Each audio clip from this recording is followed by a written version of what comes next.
So a bit of a spoiler alert. I chose the title of this talk, but the answer to the question that it poses is going to be, it's complicated. So just so you know.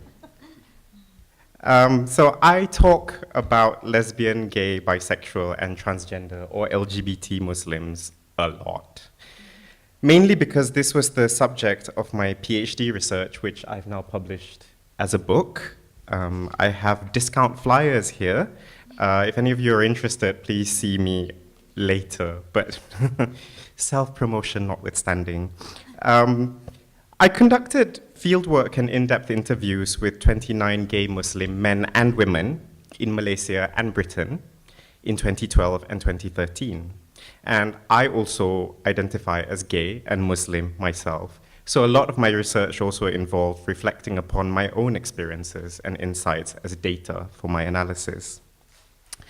Now, since I started my research more than 6 years ago, I've given lots of talks like this, like the one I'm giving now, to different audiences in the UK and overseas, including in Malaysia, where I'm originally from. And at many of these talks, I get asked some standard questions. For example, isn't the Quran clear about forbidding or punishing homosexuality?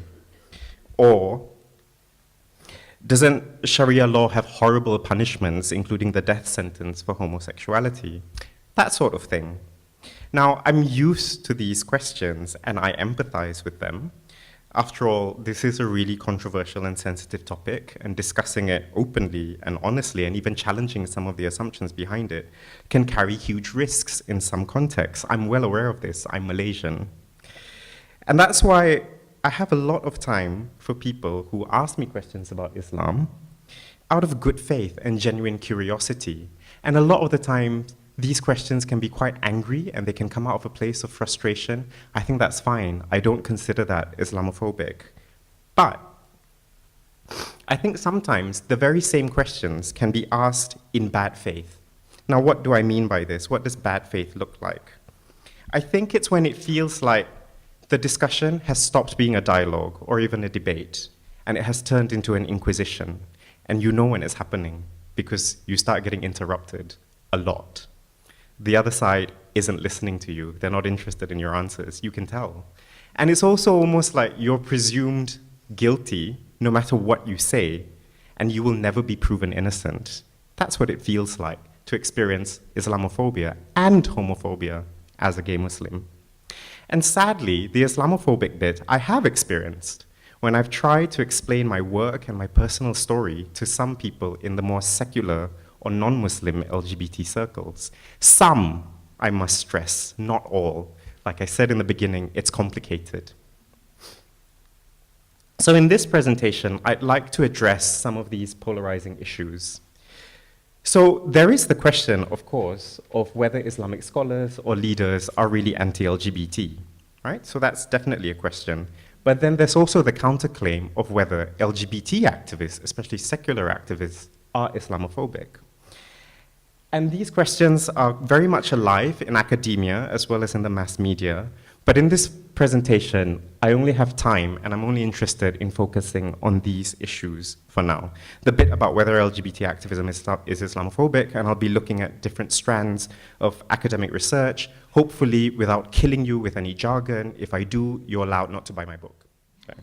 So I must stress, however, that I'm not going to discuss what the correct or true interpretation of Islam is about gender or sexuality, or why you're strangely so sad that we don't have a medal for curling, even though it's the best medal haul in the history of the British Winter Olympics. But anyway, I'm just not qualified to talk about these things, but I do have my own position as a Muslim, which I'm happy to talk about if you want to talk to me about it in the question and answer session. But what I'll do with this talk is I'll summarize some of the significant strands in academic scholarship, beginning with progressive Islamic studies of gender and sexuality, and then moving on to sort of the scholarly critiques that have emerged out of especially post-colonial studies and traditional Islamic studies.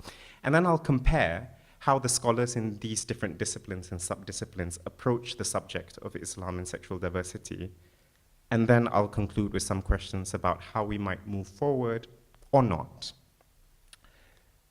So let's start with some background. So the first academic essay I ever came across, and there might be some that came before, but that I came across that explicitly advocated an inclusive interpretation of Islam regarding sexual diversity, and which was written by an openly gay and Muslim scholar, was in this volume, Progressive Muslims. This was in 2003. And that academic is Scott Kugel, who is an Islamic studies scholar, an openly gay Muslim, who has gone on to publish prolifically on LGBT Muslim issues. So just in a nutshell, his main argument is that homophobic and transphobic interpretations of Islam are distortions of the Quran's true message and a perversion of the traditions of the Prophet Muhammad, peace be upon him. So that's a summary of his argument. But there are complications. There's a queer theorist called Jasbir who says that LGBT rights are now being manipulated and imposed by many Western countries in their foreign policy and against their own Muslim minority populations. And a lot of this rhetoric became embedded in the war on terror led by the former President Bush of the US. You know the drill. We gotta go in there and save the women and gay people from the Taliban. So she calls this homo-nationalism, or it's the belief that the respect for gay rights is evidence of Western superiority and that the rest of the world just has to catch up or be made to catch up. So this is a bit ironic, she says, when not so long ago, homosexuality was criminalized, stigmatized, and persecuted in the West as well. So very strange. Now, the political scientist Joseph Massad has an even more aggressive argument. So according to him, LGBT activism that focuses on Muslim context is inherently Islamophobic. Why? Because LGBT identities, he says, are exclusively Western constructs that have been imposed upon non-Western cultures. They didn't exist in non-Western cultures. So to him, people who identify as Muslim and LGBT, especially LGBT Muslim activists, are nothing more than westernized elites who are out of touch with grassroots expressions of Islam. Basically, they're house Muslims, right? So you won't be surprised to know that Joseph Massad and Scott Kugel, whom I mentioned before, have things to say about each other. Let's just put it that way. So, but to be brief, I definitely think that even though there are problems and limitations with these arguments by Jasbir and Joseph Massad, I still think they're very valuable because they really do point out the hypocrisy and double standards in some strands of Western foreign policy and its implications on LGBT activism. And I say that as someone who has been very much inspired by the work of people like Scott Kugel, right? So I acknowledge this. At the same time, these arguments, especially Joseph Massad's argument, have become the basis for arguing that, well, LGBT activism in general is Islamophobic, especially LGBT Muslim activism. And these sorts of critiques have inspired a recent strand of criticisms that have come out of traditional Islamic studies. So the most recent example of this trend that I can think of has emerged in a special issue of the American Journal of Islamic Social Sciences on Islam and homosexuality. So there were 3 articles. There were lots of book reviews, but there were just 3 main articles. One was an editorial. So let's look at them, the titles. There's an editorial called Elements of a Prophetic Voice of Dissent and Engagement. There's one called Can Islam Accommodate Homosexual Acts? Quranic Revisionism and the Case of Scott Kugel. And then there's a pre-modern defense of the hadiths on sodomy, an annotated translation and analysis of al-Suyuti's Attaining the Hoped For in Service of the Messengers. So I think by looking at these titles, you can guess what they're arguing, can't you? I'm not guessing, I've read them. So I'll summarize for you now what they're about. So the editorial basically warns us that recent advances in LGBT activism in the West, especially the recognition of same-sex marriage, is only going to make Islamophobia worse. right? Because the majority of Muslims will not accept this. That's the premise of the article. And so he also argues that LGBT activism itself is probably Islamophobic because what it wants to do is it wants to force Muslims to accept sexual diversity when that's simply not possible within Islam. So that's the editorial. Then there's the article that specifically challenges the work of Scott Kugel. Now, the basic charge is that Scott doesn't know Arabic, doesn't know the Quran, doesn't know the Hadith, doesn't know history, and is distorting very selective examples when he calls for a more inclusive understanding of Islam. And because of this second article by Moveen Vaid is arguing for Scott Kugel's scholarship on Islam and homosexuality to just be forgotten and discredited. And the last article is written by a scholar of Hadith, or the written traditions of the Prophet Muhammad, that's Jonathan Brown, who questions Scott Kugel's criticism of Hadith. So basically, the Hadiths were compiled only after Muhammad's death, several under conditions that were quite politically polarized, right? So the early Muslims who compiled the Hadiths had to rate them according to their reliability and authenticity. Scott Kugel's argument is that the Hadiths that we now read as homophobic, they were all either weak or fabricated or just unreliable more generally. Now this guy, Jonathan Brown, is saying they're not any of these things. They are reliable, they are there. Scott Kugel is just wrong, right? So that's the argument there. But let's compare these approaches, and I know I've told you where I'm coming from, and I think that's important, right? Because despite my own personal preferences and prejudices, I think I have to compare them quite as objectively as I can, as is possible for me. So here's what I've come up with. So I'm comparing everything that I've addressed so far on the evidentiary basis for each camp's argument. So I've listed 4 main sources that could be used for us to argue against or for the acceptance of LGBT people within Islam. So there's textual evidence and jurisprudence, there's the historical evidence, there's the lived experiences of LGBT Muslims or Muslim sexual minorities, however you want to identify them, and also the personal standpoints of each individual scholar as they're doing their research. So does anything strike you as interesting about this table? Yeah.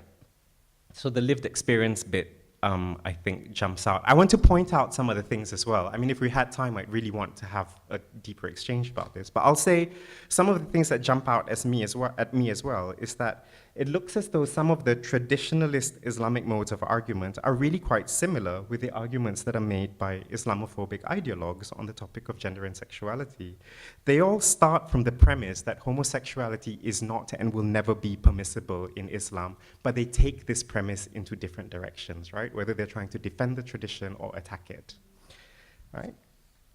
And I think something needs to be said as well about the work of people like Scott Kugel. Yes, I think Scott Kugel's work is more sensitive to evidence from people's experiences, and they're more personally reflexive, but their critics have a point. They are being quite selective as well. That's true. I don't think that's deniable. But when you look at a table like this, everyone is being selective, right? But what do we do about this? Do we say that because they're all selective, we disregard all of them? Or do we say they're all selective, we just have to accept all of them? I don't think that's tenable. I think what we have to do is come up with a criteria to evaluate people's selectiveness, their selective use of evidence. And this is where I do want to make a case in defense of Scott Kugel for including the experiences of LGBT Muslims, because to me, how can our thinking about this issue be fair and just if we don't include the voices of the very people that we're making deeply significant and in many cases life and death decisions about? We must include them, whether we agree with them or not. Okay, my last slide, anyway. The bigger challenge with this is that of generalization. Specifically, even when we contextualize what the Quran or the Hadith say about homosexuality, you know, with lived experiences, historical evidence, what does this tell us, really? Are we overgeneralizing something that's actually quite trivial? Or are we trivializing something that's actually quite significant? So I think, being a fan of, I've never been deep sea diving, but I watched Blue Planet 2. So this is my analogy.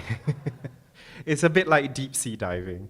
You might discover some really wondrous and marvelous things, but only what your headlights can show. during the time that you are spending underwater.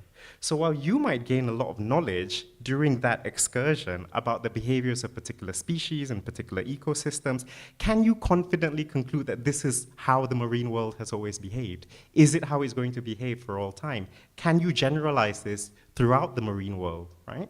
You can't really. So, and I think, isn't this why so many of us loved Blue Planet 2? Because part of the appeal was discovering all these things that we didn't know about the ocean. That fish with the coconut husk, I mean, come on. The octopus disguising itself with, a shell so that the shark wouldn't attack it. It's all that sort of stuff. And we're discovering that there are things we don't know about the ocean as well, that we still don't know. But we know now more than we ever did, right? And I think that's a bit like doing research on gender and sexuality in Islam, or indeed any kind of religious research that relies on small-scale, in-depth research, long-term studies of people's lives or historical archives, right? So I think that's a good place to rest. I just wanted to say at the end of this that for me, it's not about whether LGBT activism is Islamophobic or not. Someone said in a previous session, we need to ask difficult questions of different people. We need this conversation to be critical on multiple levels.